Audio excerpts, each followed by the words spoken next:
scanning through the rest of my list. I think we have everybody who is left here is an outreach person. Katie and Julie, as you are tracking, we're expecting a few more people to be joining here, but we're going to go ahead and get started because everybody who is here is kind of from that outreach perspective or wanting to sit in to kind of understand what is going on. So thank you all for your patience while we kind of whittled down to the right group. Nothing worse than spending 2 hours of your life in a meeting that actually doesn't pertain to you. All right, well, I'm gonna kick us off here today. And as I said, welcome to this training that really is about a very small, special slice of work that we refer to as the multiplier, or pre-survey. It's been spoken of in the past. And this was an invitation-only meeting where we are really looking at the groups and organizations that fill a very specific role that we would like to ask to help do some advanced work for us. So this is existing in a special track in addition to the other work that is going on. I will describe it, say more about it. Peter is going to be our lead for the majority of this meeting. But before we jump in, I just want to make sure that we all kind of know who each other is. And so if you would help us, please, by renaming yourself in Zoom, and at least just putting like your name and your organization, that would be very, very helpful.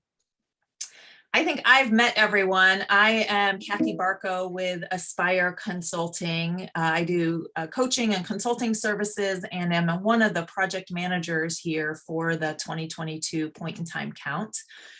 I would like to start our introductions today by asking the rest of our planning team members to introduce themselves, and then we'll go and ask each of you to introduce yourself. So let's start with our ASR Applied Survey Research Partners and then everyone home, and then we'll just go the rest of the way around. So ASR. Julie, why don't you start us out, Julie? Okay, thanks, Peter. Hi, everyone. My name is Julie Burr, and I'm a research analyst with Applied Survey Research, supporting with this year's count in Alameda. And I'm Peter Connery, and I'm one of the project managers for the Alameda count, and I've been doing so for the last couple of counts. And with their division of labor, Julie is the person whose name you will start to see on many, many more things, some of the communication that goes out, some of the follow-up from this meeting.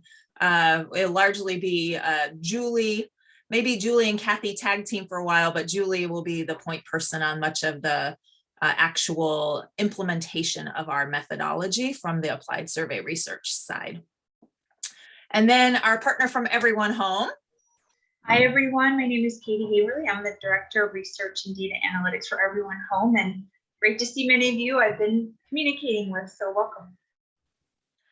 And Katie is fairly new, so this is also, well, new to EveryOne Home, not new to pit counts. So it's also great to have Katie and have all of us together where we're in a little bit more of an intimate setting than a massive Zoom meeting.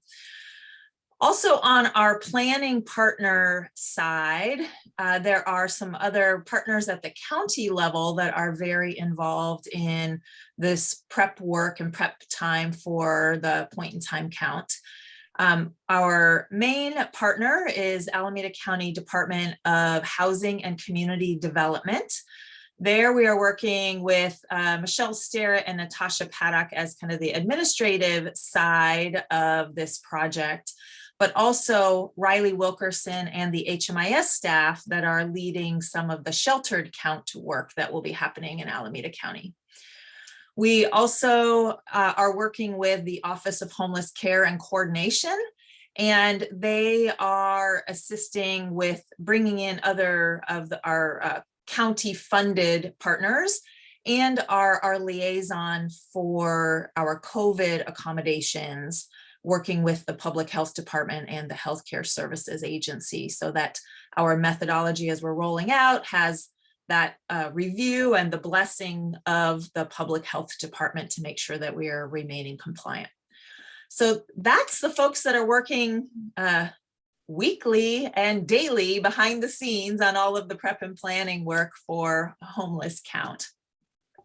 I'd like to ask each of you to introduce yourselves, and if you could say a little bit about your name, your organization, and what type of street level services or direct level services you are providing to people who are currently unsheltered, and what cities you cover.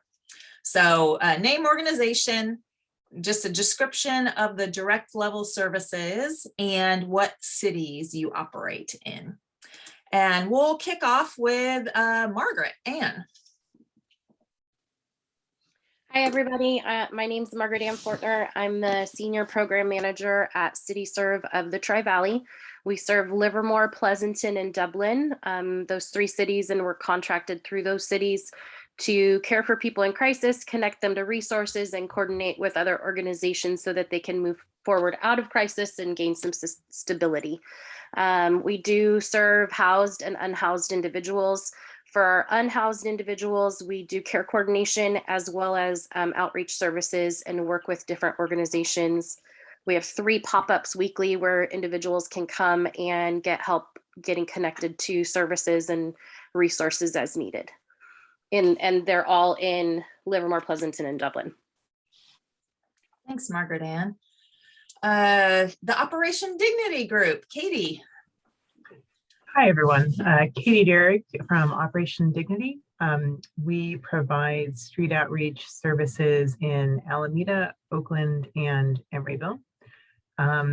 We have a couple of teams that go out to different encampments and provide basic needs, food, connections to shelter, that sort of thing. And I know the team has been very involved in the count in previous years and is excited to be part of it again.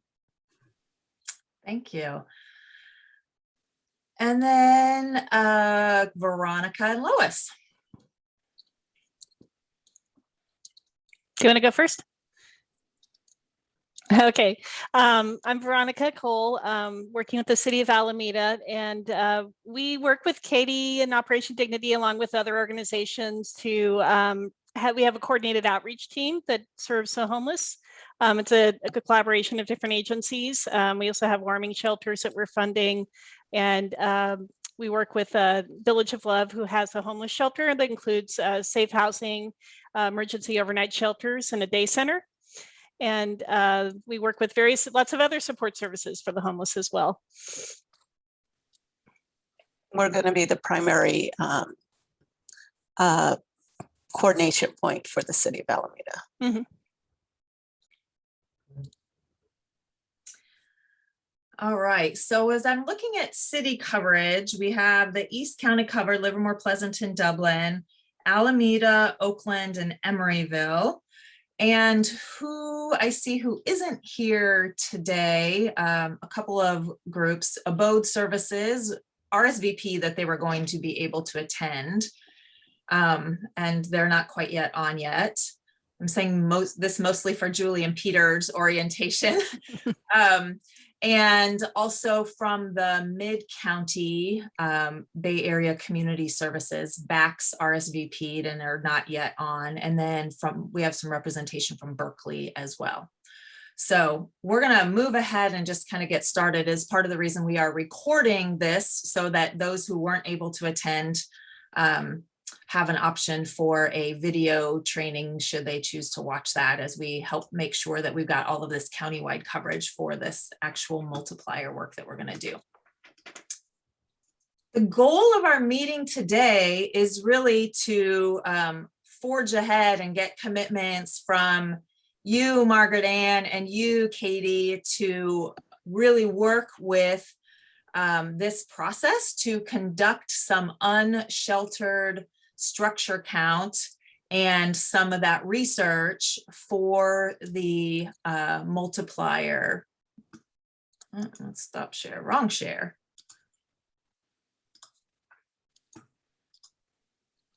There we go. This, as I mentioned, is a small project that we just need 6 to 8 to 10 of the outreach programs to make sure that we have a coverage over the entire county to go out in the next couple of weeks and do some of this advanced work. In our experience, just layering it on to the routes that you already go to and the activities that the staff are already doing is fairly straightforward and easy to do. And so we're just going to use this time today to do the training about that, to check and see that you are in and ready to participate. Make sure that we've got all of your questions answered about timelines and other logistical support. Who is your point of contact if there are any questions? And then I will follow up with the teams that are not here to make sure that we're rounding out the rest of this countywide coverage for this multiplier work. Our count is scheduled for January 25th. So for those of you that don't yet have that on your calendar, that is the day that we will be going out and doing our federally mandated point in time count. This point in time count is a snapshot of who is experiencing homelessness in Alameda County. It is coordinated and required by the federal government, and they align it so that all communities are going out in the last 10 days of January to help them get a national snapshot of how many people in what types of households with what types of demographic characteristics are experiencing homelessness nationally. We use this information, on the daily, I feel like, in Alameda County to inform our policy and our planning decisions.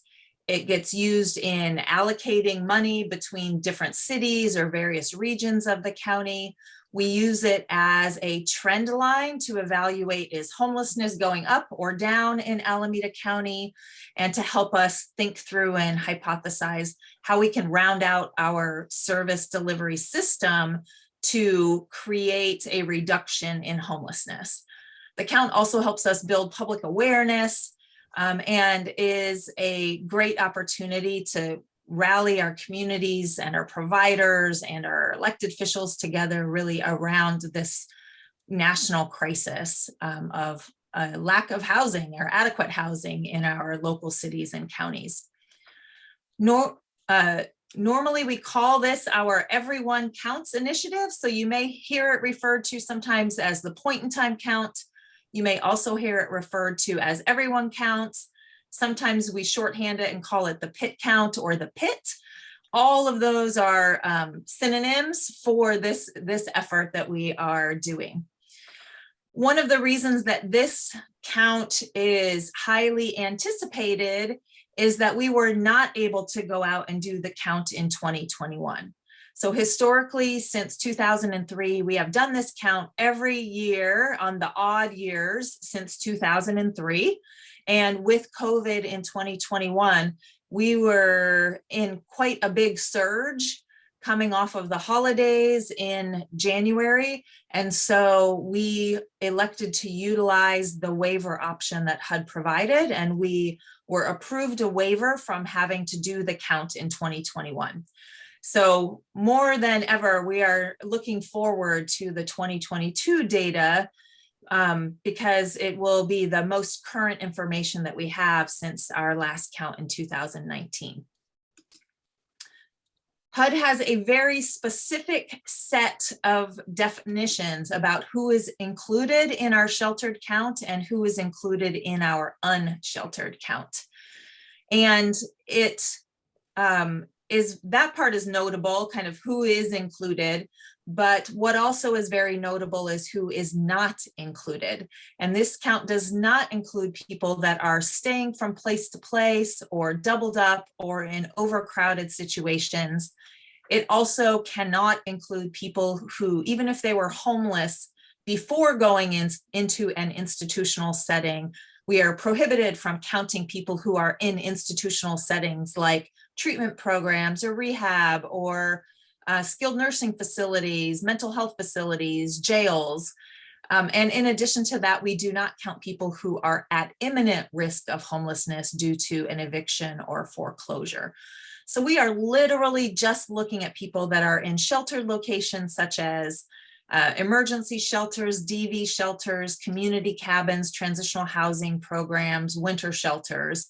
And then those people that are in unsheltered locations such as tents and vehicles, RVs, out in the parks, are in abandoned buildings, or are on BART, or in kind of campgrounds or public park areas. One of the things that happens as we are going out and doing our count, on our visual count on the morning of January 25th, is that our teams, we have teams of 2 to 3 people that are going out and covering a census tract. And those teams will encounter tents and RVs and improvised structures and vehicles. And they will see some very obvious signs that people are living in those types of unsheltered structures, but it will not be visible or obvious how many people are living inside the RV, inside the improvised structure, inside the tent. And so what this multiplier work does, in layman's terms, Peter will go into all the details in just a moment, but in layman's terms, it helps us get a multiplier, if you will, or a number of the average number of people per unsheltered structure. And so, for example, we will use in our methodology something akin to 1.17 people per tent for every tent that we see in which we do not have known knowledge of how many people are in that tent. We are also working very closely with outreach teams and with what Peter likes to refer to as embedded reporters, who as much as possible can tell us actual numbers of people who are in specific tents, cars, RVs, improvised buildings, because they know that community, they live in that community, they're part of that community.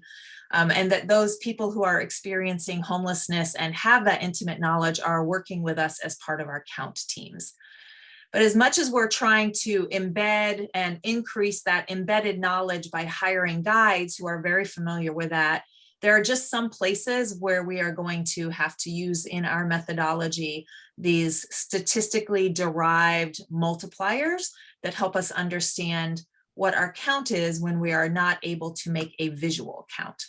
So that is the work that we are asking you to do, to join us in helping collect some data that we can turn over to our statisticians and our analytics team at Applied Survey Research to help us, help them on the back end of getting all of the pieces they need in place to be able to derive our homeless count numbers.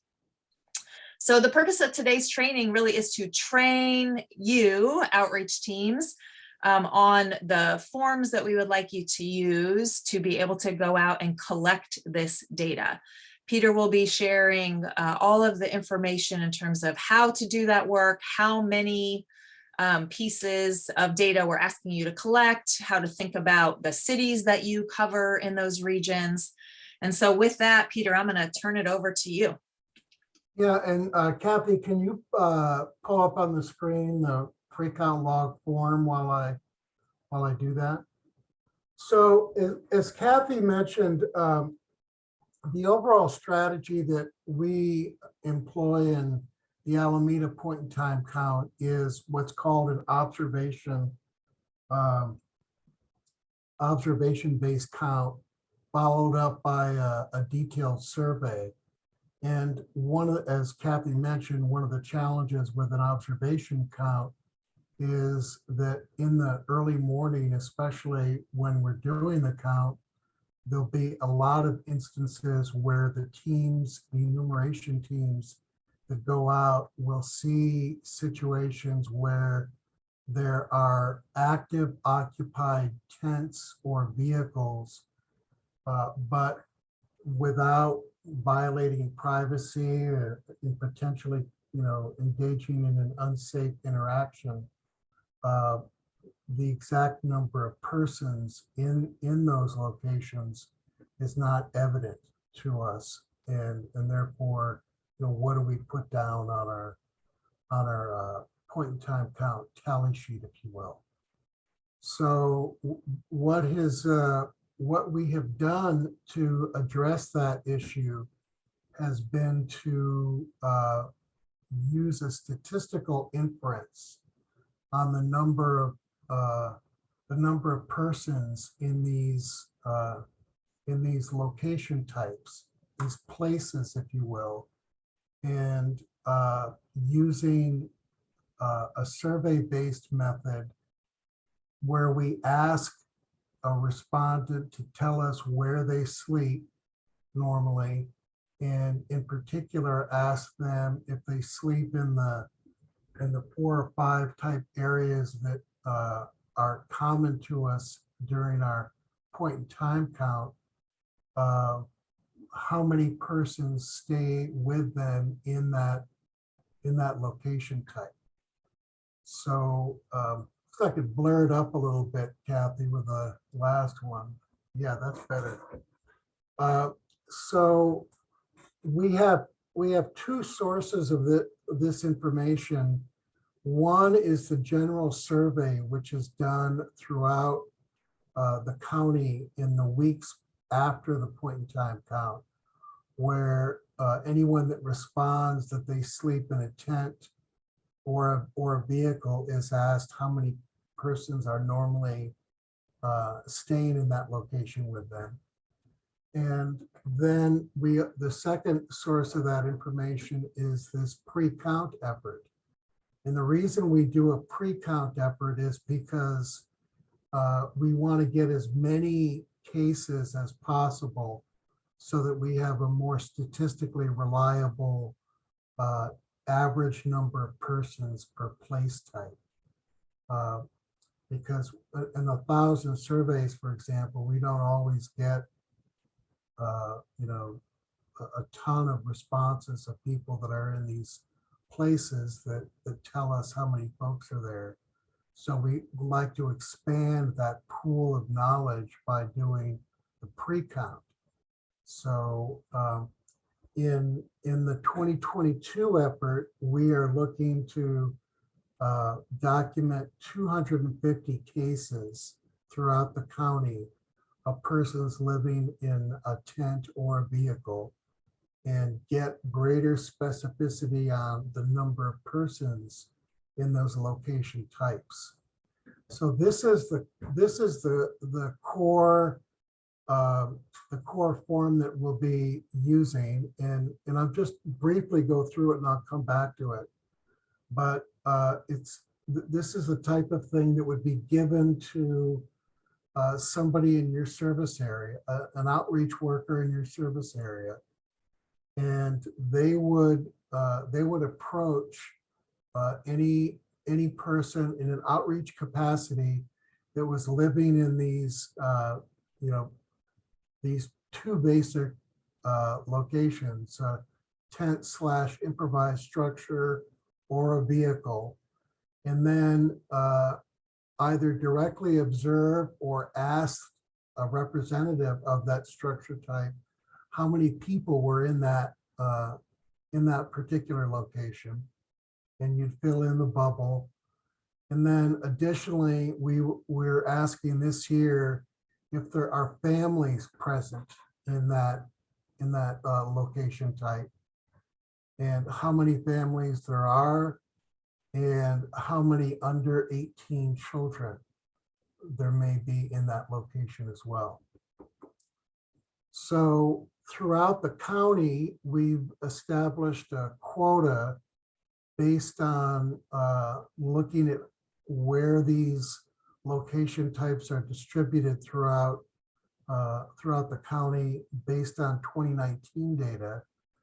And we have a general quota that, do you want to pull up that most recent page?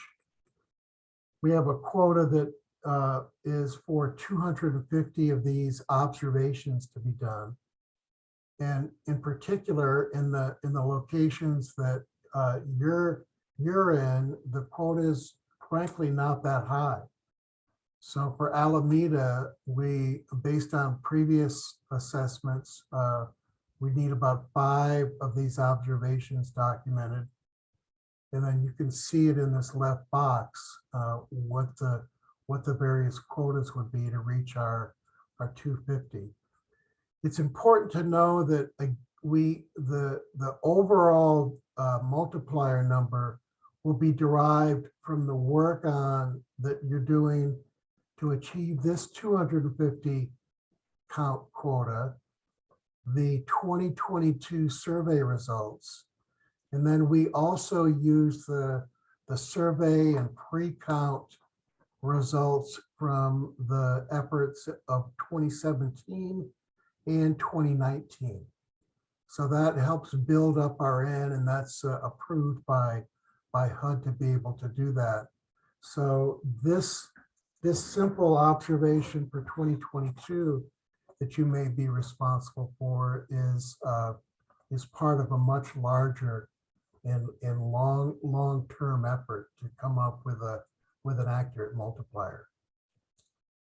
So as Kathy mentioned, we're missing a few folks here. For example, Abode would obviously cover some of the Fremont locations among other locations that they have. And then we have a lot of outreach effort that we have to do in Oakland, which is the largest location that we have. So if anybody has any of your outreach efforts that go into those communities, we could dip into that.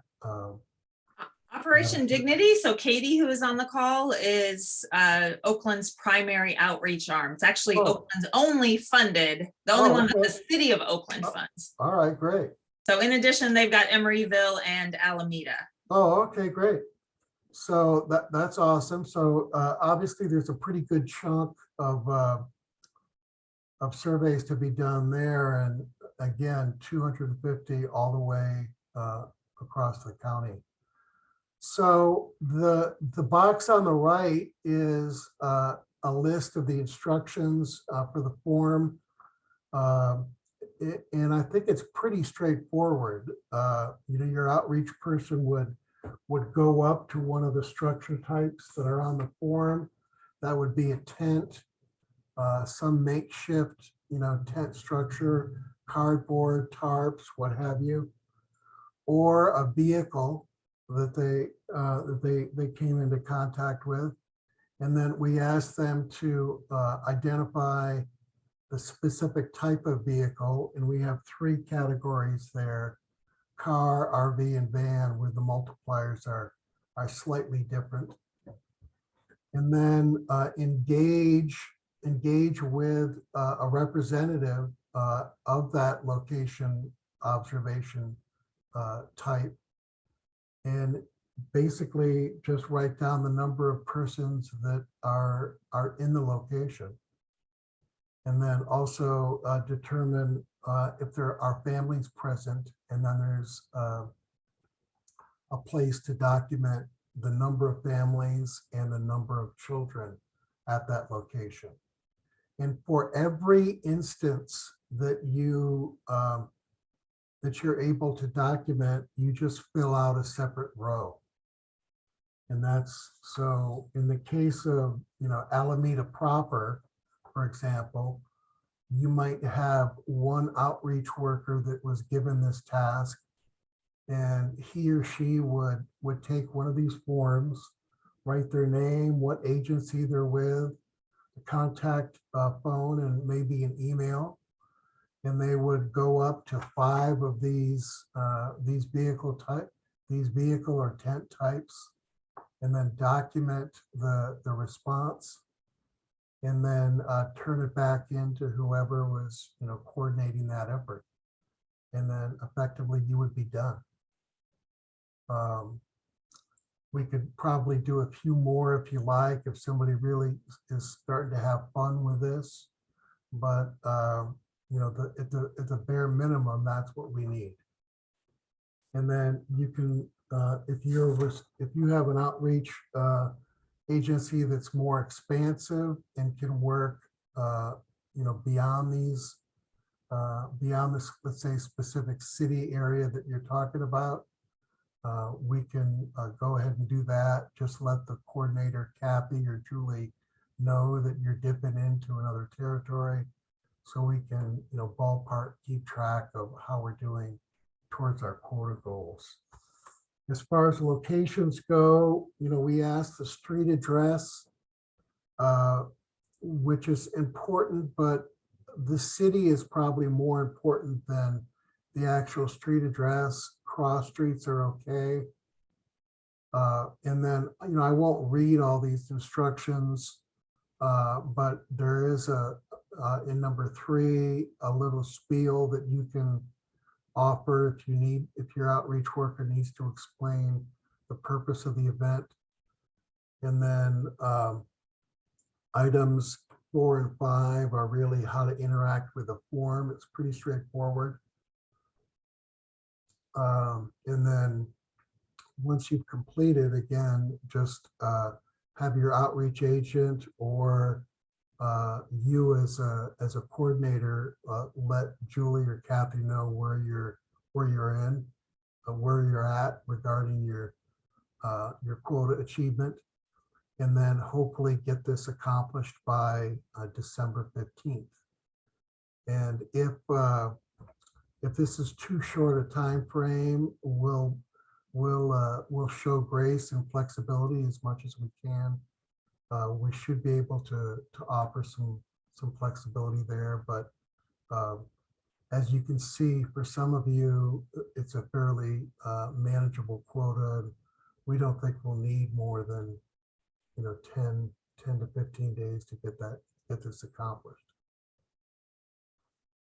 I don't know that we need to get into a lot more detail.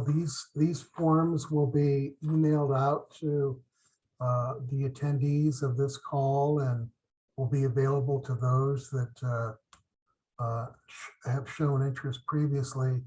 I can answer some questions if those come up right now. I haven't seen anything in the chat. I don't know if Kathy has anything or. I had a question, Peter. If we because we do outreach, but Abode Services does outreach as well. If we are both filling out the same form, but then the address is the same, will you guys kind of dedupe and work on the numbers that way? Yeah, I'm not too worried about too much duplication with this, Okay. but yes, we will make attempts to deduplicate as much as we can. Okay. Again, our main duplication is to try and keep it fairly territorial. So we're hoping that, let's say within Oakland, that who's ever coordinating Oakland will talk to their sister organization and say, hey, we're going to do this in East Oakland or West Oakland or Sure. up So north or south, but it's not like we need to be, if we double observe, the same tent or the same vehicle, that it's the worst thing in the world. So sorry. If like Josh is our coordinator for our area, Josh Thurman, so then he would, we would turn this information into him. Nope, it comes back to me Exactly. and Julie. That Okay. information is on the instructions when we email it out to you. Okay. Sounds good. I'd like to just talk for just a second about like the regional coverage. Margaret Ann, if you think, I'm looking over this list, and there are 17 for Livermore, sorry, 7 for Livermore, and 3 for Pleasanton. Peter, I think there was an oversight. I don't see Dublin listed on the list at all. No, Zero? it wasn't an oversight. It just didn't make the cut. Okay. So Margaret Ann, if But you think that you, Dublin would be okay as I would say within the region, if one of the 10, one or two of the 10 were done in Dublin, that would be fine. Okay.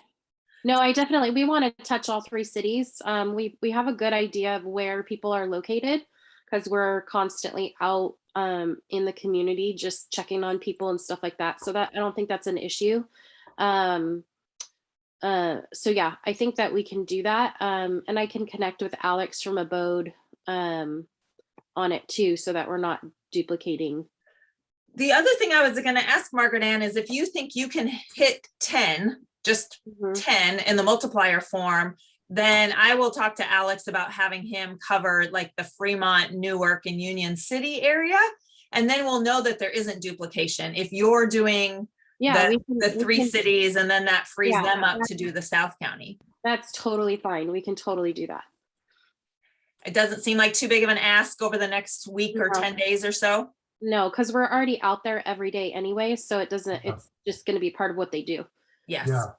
That is our hope about this, that it just piggybacks on to the other activities where staff are already out talking to people. If you're out doing outreach, then you know where they're at, so it's not a huge issue. And then it's easy to ask how many people are staying in this with you and to mark a few rows on the form. Yeah, for sure. Katie, thinking about Oakland, that is a much larger lift. 127 is the quota for Oakland. I would be happy to help identify some other partners that can help divide up the Oakland area and reach out to them so that that majority of that lift is not on you. Because we also, I think you're probably the only outreach team that is in Emeryville. So we would love for you to cover the 7 that are in Emeryville. And I think we can talk about how to coordinate on the Alameda side as well. So let's take those kind of cities one at a time. On the Emeryville side, it's a tiny number. Katie, does that seem like something that Operation Dignity could cover, the 7 for Emeryville? Yeah, I think we can manage that. Okay. And would you like some support or division of labor on the Oakland one? I think that would be good. I'm sure Talia Rubin over at the city would have some ideas there as well. Yes. Yes. And we're meeting with some of the Oakland providers on Thursday of this week. So we can piggyback in some of them at that point also. The only qualifier on that is, if possible, just kind of pick out a fairly defined corner or, defined area that you're gonna send your outreach people to. Yeah. Just so we can block that out from the other Oakland outreach efforts. What I'm thinking about off the top of my head is if we can find a group that covers like the Lake and East Oakland, and then make that delineation then downtown and West Oakland, that might be a way of really dividing it so that there isn't duplication. And Katie, I don't know if you feel like more of an affinity to one of those 2 parts of Oakland than the other. I mean, we work throughout the city. We probably spend a little more time in West Oakland, so that might make more sense. That was my gut from 2019, but didn't know that was still accurate or not. Okay, so downtown and West Oakland.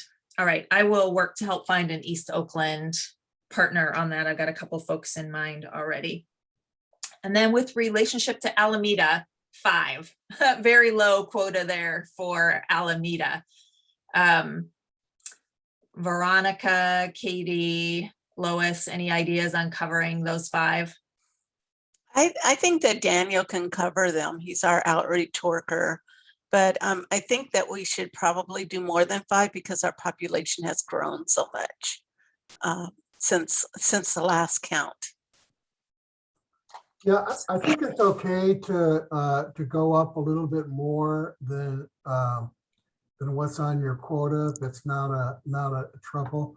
we don't want to get, carried away, however, because we don't want to bias. I understand, but we have experienced a huge Okay, increase. And so Yeah. I'm thinking maybe 7 instead of 5. yeah, no sweat, no problem on that.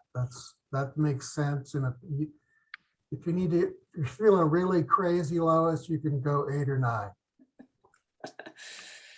What probably makes more sense, and Lois, your comment made me really think about this, is thinking about how we're then spreading it out over the city.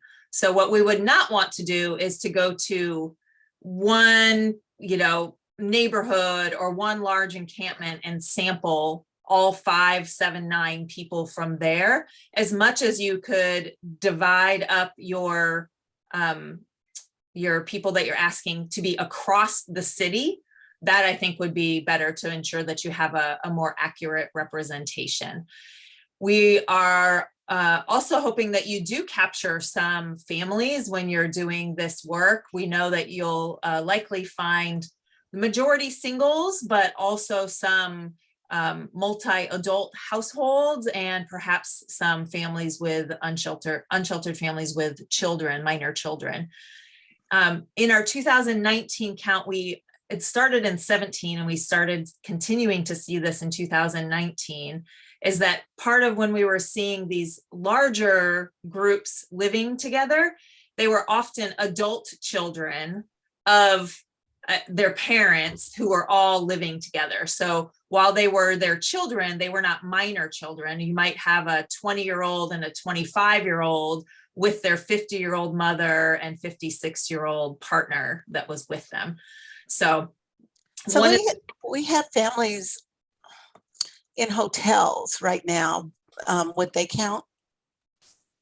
If they're vouchered, if they're vouchered. They are. Yeah, then they'll be counted in the shelter count. So not in the survey count, right? Not in this part. Okay. They wouldn't apply in this. All right. If you're not staying in one of the places we're interested Okay, in. that's fine. Yeah. Yes. We will include them in the sheltered count. Anybody that is in a hotel or motel paid for by an emergency shelter voucher by a homeless service provider is counted in that count. And then that work will be starting more earnestly in January, and you'll see some of the more communication out about that. But that is led by our homeless management information staff. Okay. Well, we do have some in RVs, so we can find families. Great. All right. So I'm marking you down then. Thank you. Having Daniel cover Alameda. Anybody in any other cities that we have not covered here? I guess I would add, Margaret Ann, as I'm looking at the unincorporated area, if there are parts of Livermore or the Pleasanton area that are in that unincorporated range that your teams normally go to, please just note that when you're putting in the address, because I think we have unincorporated areas kind of spread out all over our county, but if you can add that also, that would be fabulous. So Definitely. We just started a map to kind of look at all of our areas, incorporated and unincorporated. So we'll add those in. So Margaret Ann, the kind of place that would kind of fit that category of the unincorporated would be some of those ridge encampments that Right. we're talking about on Friday. In like the 2 tracks that Officer Cavallini was telling us about. I'll connect with her tomorrow. Yeah. She's off today, but I'll connect with her tomorrow on that. Her and a staff member of mine were going to go out in January to do this anyway. We had kind of just anticipated just a pre-count. So, but I'll see if they can do it a little bit earlier. And then the other thing is, I know that there, it came up that there were a number of day service centers in the Tri-Valley area that, weren't on the call, but those are actually good opportunities to document people and vehicles, because Yes. those vehicles will come to those. They'll day go hang service out there. and, Yeah, we're and connecting with the program supervisor at that area, at that location Yeah. in Pleasanton So as well. that'll put a dent in your quota right away. Yeah. And then the other piece is just related to this. This is an old school, like Scantron from back in your college days, if that sounds familiar to anyone else. And so there are a few pieces of just technical instructions that you will see on the instruction form. You get a little bit hint of it up at the very top, kind of up in here. Make sure that you are circling in the bubble in blue and black ink. No X's, no check marks, no slashing through it, and really trying to contain the answer inside of the bubble using blue or black ink. And then the other piece that feels relevant is to try to keep this street address and city location from running into where we are counting the tents. So you don't want to move it to where we're bubbling in where tent and improvised structure is. It's probably better to use 2 lines to write in the address if necessary, than to roll on over into the second column there, because that's going to cause some problems in actually reading the forms. That said, we'll take whatever you give us and we'll make it work. And, Yep. Penmanship is not a requirement, but it's certainly appreciated. Okay, so then I think the last thing really last couple things that I have for you, before I go there, I just want to check and see how we're doing. Are there any other questions that any of you have that we want to answer before we move into wrapping up comments? I guess one thing I was thinking about, probably doesn't come up very often, but if somebody reports that somebody occasionally stays with them, how's that handled? I think you should just treat it as a point in time snapshot. So at the time the outreach worker is engaging with the structure, type in question, how many people are in there, and then use that as the measure. And maybe we'll overcount, maybe we'll undercount, but it's just that point in time theme that we'll continue with. Thanks. Good question. Other questions?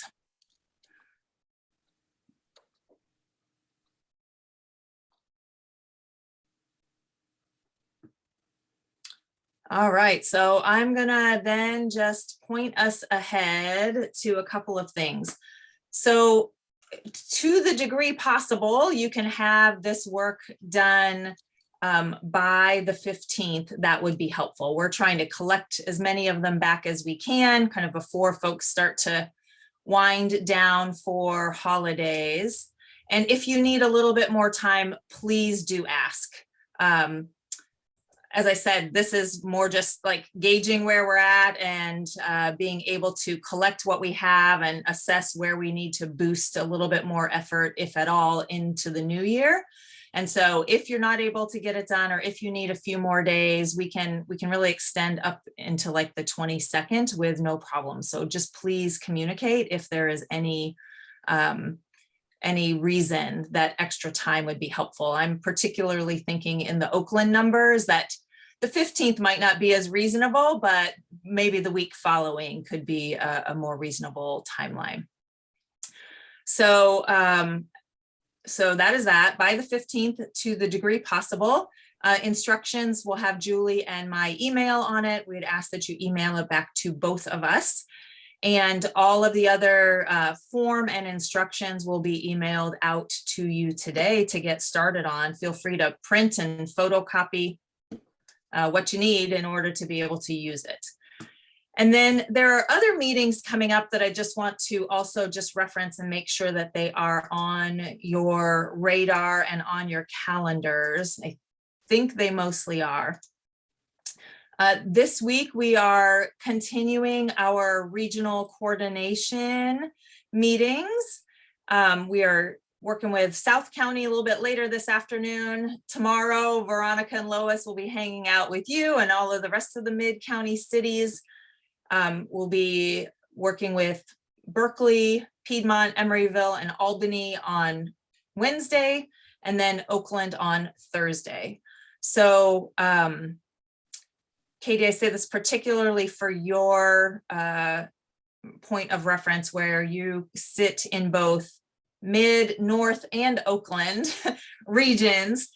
To the degree that we could have you, Doris, or Tamika on one of those, it will be very worthwhile conversation as we're sitting down and actually taking a look at the census tracts and wanting to hear from you about where you feel like the concentration of homelessness has increased, new tracts that perhaps weren't as populated in 2019, but now have a very significant encampment or a presence of people experiencing unsheltered homelessness there.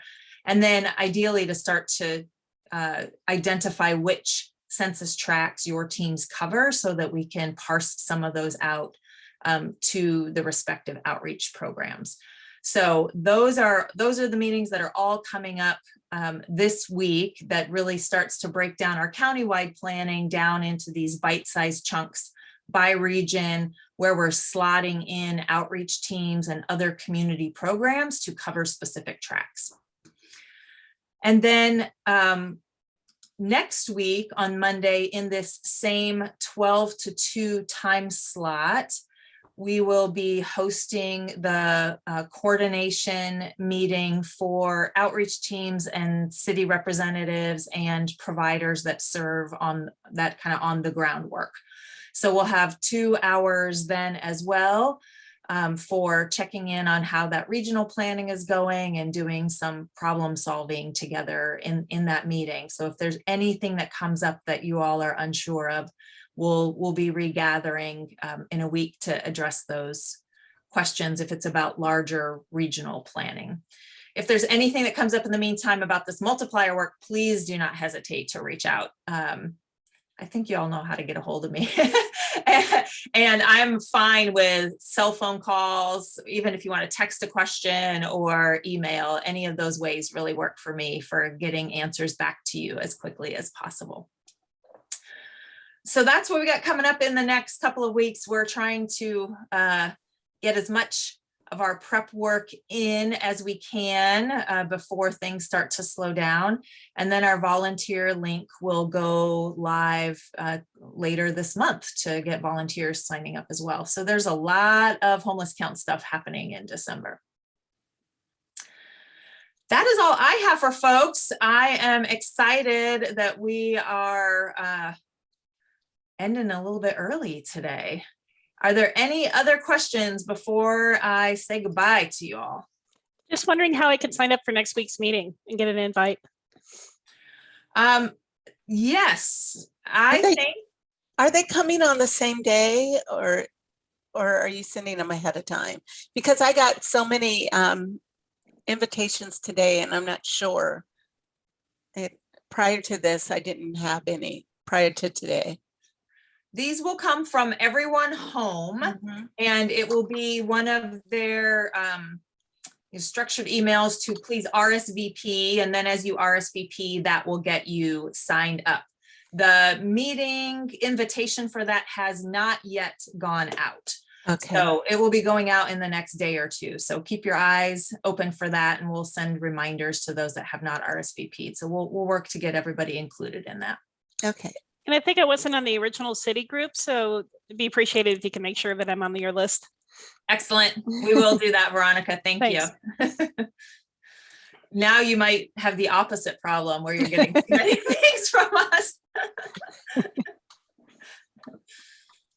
All right, everyone. Thank you for helping out and helping make this a true community partnership and helping kind of carry this work as we're really trying to get the on the ground parts that you all best hold. So thank you for being our partners in all of this. Thank you for your work that you're going to do on this multiplier, this pre-work. So appreciative for your work and helping with that. And we'll see most of you over the course of the next couple of days. All right. Have a great Monday. Thank you, Thanks, everyone. everybody.